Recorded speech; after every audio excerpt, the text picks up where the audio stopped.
High বন্ধুরা, কেমন আছো সবাই? আশা করি ভালো আছো, আমরাও ভালো আছি। চলে এসেছি নতুন আরেকটি রেসিপি নিয়ে। আজকে আমি বিয়েবাড়ি স্টাইলে প্লাস্টিকের আমের চাটনি রেসিপি শেয়ার করব তোমাদের সাথে। পুরোটা দেখো, আশা করি ভালো লাগবে। ভালো লাগলে অবশ্যই পাশে থেকো, পুরোটা দেখো।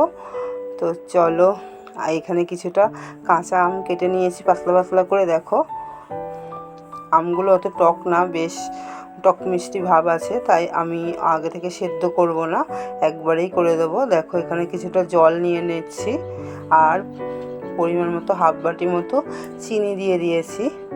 তো চিনিটা একটু গলে যাবে, তারপরে দিয়ে আমি দিয়ে দেবো একটু মৌরি থেতো করে নিয়েছি। মৌরিটা দিলে ভীষণ ভালো লাগে, তো মৌরিটা আমি একটু থেতো করে নিয়েছিলাম। দেখো, আমার চিনিটা গলে গেছে। এবার আমি একটু কাজু কিশমিশ দিয়ে দিয়েছি। বানানো একদম সহজ। বিয়েবাড়িতে যে চাটনিটা খাই আমরা অনুষ্ঠান বাড়িতে, প্লাস্টিক চাটনি ভীষণ ভালো লাগে খেতে। দেখো, এই আমগুলো আমি দিয়ে দিয়েছি। আমগুলো যতটা পাতলা কাটা যায় তাহলে ভালো হয়। তো এরকম চাটনি খেতে ভীষণই ভালো লাগে, বাচ্চা থেকে বড় সবারই ভীষণ প্রিয় এই চাটনিটা, তাই আমরা প্রায় দিনই বানাই।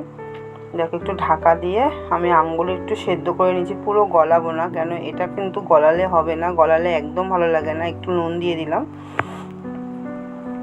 একটু বেশ শিরার মধ্যে, এটা পুরোটাই শিরার মধ্যে সেদ্ধটা হবে, তাহলে বেশ একটা আঠালো ভাব হয়।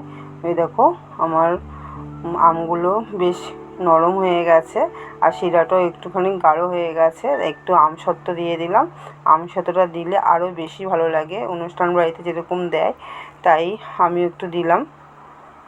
আমার চাটনিটা পুরো রেডি, এখানে বেশি কিছু লাগে না। এখানে তোমরা চাইলে একটুখানি মৌরি ভাজা গুঁড়ো করে দিতে পারো, তো আমি আর দেবো না। দেখো, আমি একটু ঢাকা দিয়ে নরম করে নিয়েছি। পুরো রেডি আমার চাটনিটা, এবার নামিয়ে নিলাম। দেখো কত সুন্দর হয়েছে। তো ভিডিওটা ভালো লাগলে অবশ্যই লাইক কমেন্ট শেয়ার করো, সাবস্ক্রাইব করো, পাশে থেকো। কেমন হয়েছে অবশ্যই জানিও। সবাই ভালো থেকো, টাটা।